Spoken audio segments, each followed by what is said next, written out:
Hello everyone, welcome back to GGN. This is part 2 for this news report today. My website is ggnonline.com, and on YouTube my channels are ddarko2012 and ddarko2013. Alright, so Cyprus. The first article I have is EU stiff-arms Cyprus after country says no to bank bailout deal. Eurogroup president's response to Cyprus's parliament decision to totally reject the bailout bank deal today is only 2 sentences, and it offers no help at all. I take note to the decision of the Parliament of Cyprus on the government's proposal for one-off stability levy. It says, I confirm that the Eurogroup stands ready to assist Cyprus in its reforms efforts and reiterate the position of the Eurogroup as I did yesterday. German finance minister said basically the same thing. Says we regret the decision. Cyprus requested an aid program, and says that Cyprus needs to be able to return to the financial markets. For that, Cyprus's debts are too high. He says it's a serious situation. No one's to blame for the situation other than itself. He says he doesn't think it's a business model. Its business model works anymore, and warns Cyprus must act quickly. So, protecting their own, Russians offer an alternative to the Cypriot banks tax.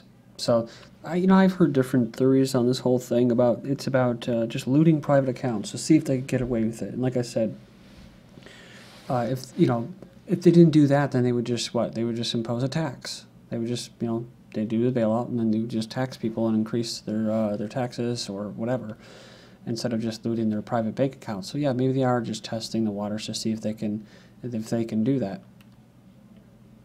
You have one person saying, I think it was Fulford, which I think he's lost most credibility, that this is an attack on the German banking system. And you have that Russian bear dude and 108 Morris, 108 saying that this isn't going to affect the Russians. This will actually help them, even because they have 20% of their 20% of these banking accounts and the wealth. Basically 20% of Cyprus is Russian, and they're rich Russians, so there's a lot of money. But this individual says that a lot of them are from the 90s, the post-communist Soviet era, and a lot of it's dirty money. And Putin and Russia want that money to come back into Russia and help Russians people in their economy. So it would be a good incentive for them to do that. And here you can see them actually kind of sweeping in, right? And it says here, when the European Union said it would bail out Cypriot banks by seizing percentage of private deposits, Cyprus citizens erupted. Russian government officials also raged on behalf of Cyprus's many Russian deposits, which I'm not really sure is all true. Meanwhile, Gazprom, the giant Russian energy company, quietly acted by offering a private bailout plan rather than tax deposits. Cyprus could raise money to right its economy by selling Gazprom exploration rights to offshore gas deposits in the Mediterranean Sea. So this is pretty interesting if it all comes down to energy. It says it illustrates how a sprawling wealthy company so deeply entwined with President Putin of Russia that it is often called a state within a state, kind of like the CIA, right? Intelligence within intelligence, CIA within the CIA, is willing to seize an opportunity and exploit weaknesses and divisions within Europe to cement its position and power. The other thing I forgot to mention was that it was just an old-fashioned grab. They need money. The EU, that is. It says, but the emergence of an independent gas industry in Cyprus could further undercut Gazprom's monopoly pricing power in Europe, already threatened by the globe gas glut from the American shale gas boom. So it says here that large deposits found recently off the coast of Israel. I've covered this. It says here, Cyprus turns to Moscow. Scenarios for a Russian role in the bailout. On Tuesday, Cyprus rejected the terms of the bailout package offered by Brussels and now turning to Moscow for help. Russian President may charge a very high price in exchange for aid for the nearly bankrupt Eurozone country. And speaking of natural gas, we know that part of the Syrian operation is to get a natural gas line set up in Syria, and and flow and basically provide natural gas in that to Europe as well. And that was supposed to be run by Qatar. I've covered this before, and it was basically meant to compete with Gazprom, Russia's gas giant. This is from February 11th, 2013. Israeli firm gains rights to Cyprus gas field. It says that a U.S. firm has ceded 30% of its rights to a gas field off Cyprus's south coast to Israel's Dalek and a subsidiary Anver Oil Exploration. So, no sums were disclosed. They said the deal paves the way for Cyprus and Israel to pull and export gas reserves after processing them at a facility in Cyprus. They've also, Cyprus that is, signed oil and gas exploration deals with France, France's Total, Italy, and South Korea. Then you have this article from March of last year. A lot of this Cyprus stuff was exactly around the same time last year, I noticed. Gazprom mulls joining Israel's gas boom. Gazprom, Russia's biggest energy conglomerate, is reported to be looking for work with Israel on the Jewish state's vast offshore natural gas reserves. They're sending top execs to Israel to discuss a partnership in the country's offshore gas fields. Says it's likely to heighten tension over an energy bonanza in eastern Mediterranean. I think one of them was actually Turkey. Lebanon, Cyprus look to natural gas reserves. This is from the January of this year, 2013. It says Cyprus president and Lebanese president have agreed to boost cooperation, looking to ways to explore offshore oil and gas fields that experts believe may have abundant natural gas deposits. But these energy fields lie in a politically tricky area in the waters between Lebanon, Cyprus, and Israel. Okay, now moving on here. Nigel Farage, message to Europeans, get your money out while you can. So, in a TV appearance, says here, since the wealth tax for Cyprus was announced, the Englishman pulls no punches. In all his years and experience and desperation of the European Union's leadership, never did he think, it says here, that they would resort to stealing money from people's savings account. The simple fact that they know they cannot let any country leave, no matter how small, for once one country goes, the whole deck of cards will come tumbling down. There is now clear, irreconcilable differences between the north and the south of Europe. They are quite capable of doing it in Italy, Spain, and anywhere. The message that sends to people is get your money out while you can. And George Osborne, do not invest in the Eurozone. He concludes you have to be mad to do so. Interesting, too, because I think Nigel Farage, he's able to say what he wants to say. You think about Rothschild and how the Rothschild's family banking dynasty pretty much owns Europe. They divvied it up, but the strongest ones are in the UK, and they're not part. Well, they don't have the euro. Basically, they still have the pound as their currency, and but I think they're part of the EU. So I'm thinking when you see the UK leave the EU, that's a signal that old Rothschild doesn't want to be part of what's coming. So maybe I'm wrong on some of the particulars, but that's kind of how I see it. And so that's why they allow Nigel Farage to do what he's doing, so that, when the time comes, they'll be able to muster up enough support. We just covered an article recently about a polar survey that many in Britain were ready to pull out and support the Independence Party and pull out of the EU. And that's why you have people like Ron Paul, they do the same thing too. Who knows, right? Because didn't they just pass that transatlantic treaty, kind of trade treaty, and it's like a NATO on steroids. So who knows? Maybe when the EU collapses, maybe they'll just link up the United States and Europe together, and that's all part of the plan: destroy what you build and create something new.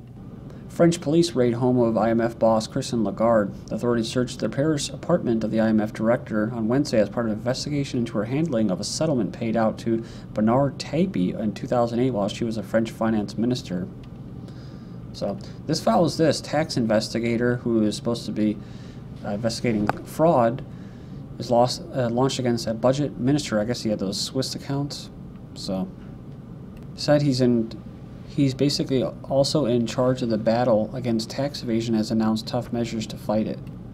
A report found that the minister had an undeclared Swiss bank account until 2010.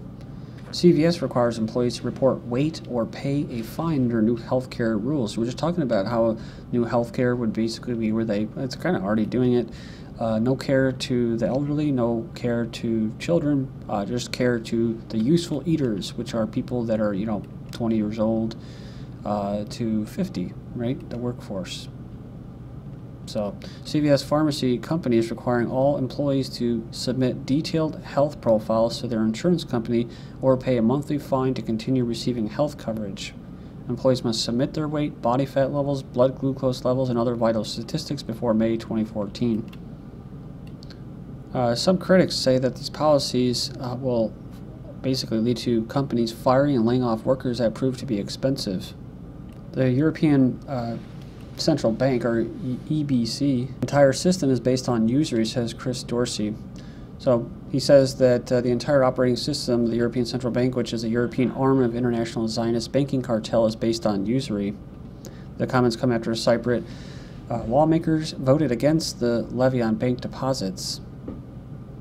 So it says here the entire system is based on usury. It's based on a small number of people creating money from nothing and then charging the citizens of what used to be sovereign nations usurious interests with no legitimate or lawful authority to do so. And there's an interview by 108 Morris by this one individual, and he was talking about this, and yeah, it is nuts, because it really is corporatism to a T. I've said this many times, and I'll always say it, privatizing the profits. So when things are good, they take all the profits. Now all these companies now that were bailed out, they give themselves raises and golden parachutes and stuff, and while at the same time firing people that have been loyal workers, and then outsource work, and then but then they don't. None of the profits go back. Only the losses go to the people who supposedly bailed them out, right? Or really, it wasn't a bailout. They were just getting rewarded for carrying out fraud. So I mean, when you have the Department of Justice head like Eric Holder saying that, you know, it'll disrupt the economy too much if these people get if they're responsible for their actions of scamming people out. Where in Iran, you know, you'll see them hanging, right? They'll hang these bankers that carry out this stuff, and then they say, "Ooh, that's brutal, that's barbaric," right? In the West, but here, this, you know, it's not brutal or barbaric to steal people's wealth to where they're living on the streets. You know, there's nothing wrong with that. Nothing brutal or barbaric about that, and letting them go. So he says the international Zionist banking cartel exhibited itself in the U.S. with the Federal Reserve, and Russia with the Bank of Russia, and they all take their orders from the Bank of International Settlements in Switzerland. So he's saying that in Cyprus it's just an experiment that the owners of the European Central Bank are playing right now to see how far they can push the people and see what kind of reaction they're going to get. Defense contractor allegedly compromised by honey trap from ABC. Defense contractor and former U.S. Army officer have been charged with communicating national defense secrets to a 27-year-old Chinese national with whom he had a romantic relationship. Says it was a woman referred to as Person 1.